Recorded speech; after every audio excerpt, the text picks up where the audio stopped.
Hello there, this is Pastor Owen, and this video is especially made for parents and other people who will be guiding or facilitating a lesson on our confirmation at St. Paul Lutheran. I'm just going to walk you through that with this video. It's really awesome when we can get together in person. And these lessons, I feel strongly, need a facilitator, a leader,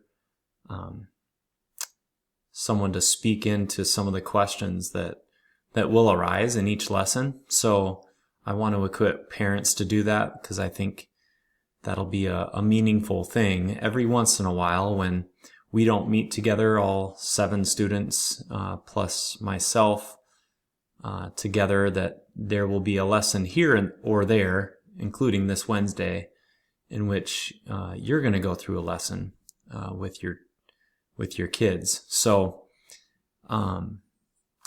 first, this is how you're going to access it.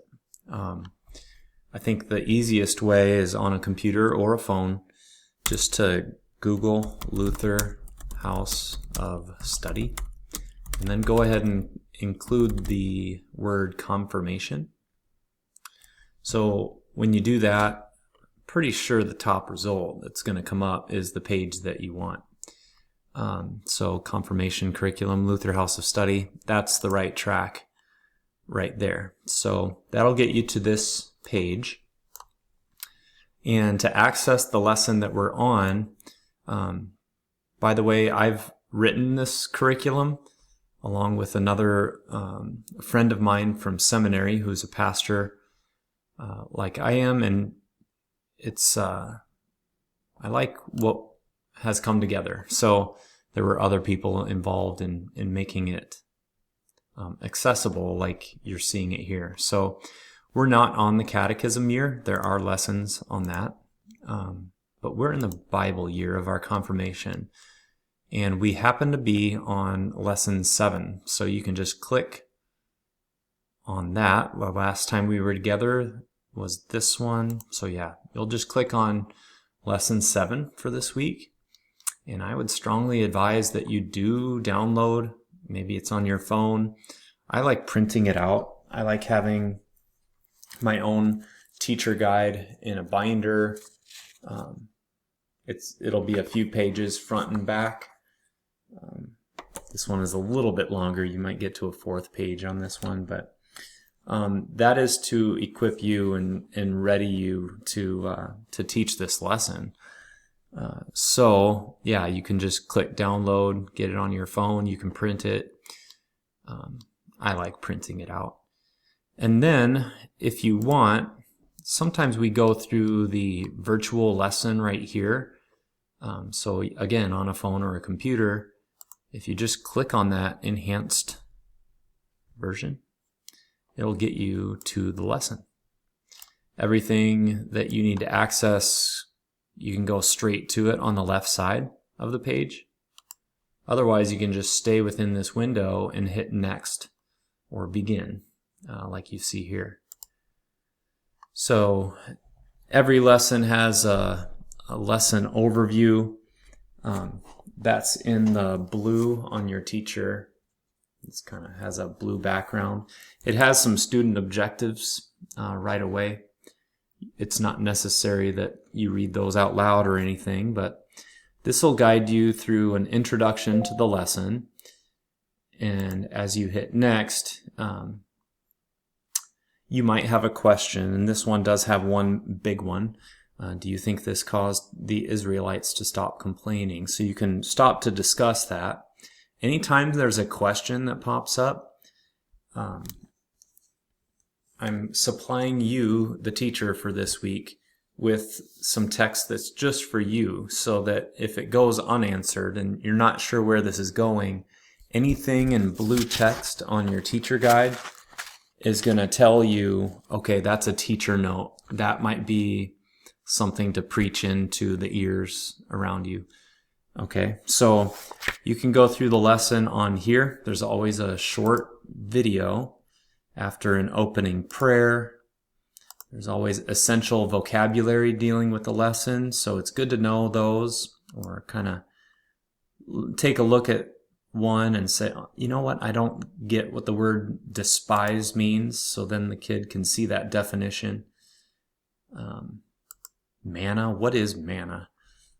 A fine bread-like substance that God caused to fall from heaven to feed the Israelites in the wilderness. So these are things that might come up in the lesson.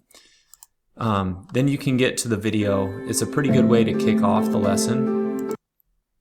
These videos are high production value to me, and the words that are there are really valuable for the entire lesson and for our confirmation. The biggest part of this will be after the video and how you kind of look how the Bible's organized. There's some back and forth between you and the kids. So you go through the lesson, you ask certain questions, and then there's an in the Word section where you're diving into the Bible, and you'll be able to read it right there. When we're in person, I have each kid read different sections of the Bible that go along with the lesson, and then you can continue to go through. That's the main chunk of the lesson.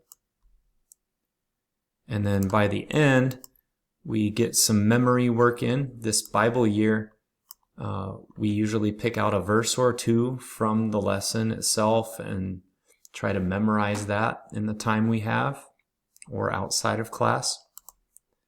And then there is a learning check, like a quiz, that you can go through. You can just ask them from your teacher guide without any need to go on this interactive part of the lesson. You can do it either way, but then you can kind of check for understanding. Are you hearing what you need to hear and comprehending the subject matter? So then you'll wrap it up. There's a closing prayer, and then there's a benediction that you can give to your kid to get them on their way through the rest of the week. So it'd be great if you could do lesson 7 this week. If anybody else is watching this video that isn't going to be going through that with a current confirmation kid, you could go through it yourself. Could be pretty fun for you. But yeah. Forgot to mention that your confirmation student does have a one-pager, a worksheet of sorts where they can answer the questions according to how they heard the lesson. And the last part of that, with the verse to memorize, is how has God's law worked on you this week? What's weighing on you? What's on your mind? And then there should have been many instances where the gospel was delivered. So what did that gospel sound like to you within this lesson? Or if it came outside of the lesson, how did you hear the gospel today? And that should always be in the form of a promise from God. All right. Good luck with the lesson. Let me know how it goes, and I'll check in with the students next Wednesday when we're back together. All right. Bye.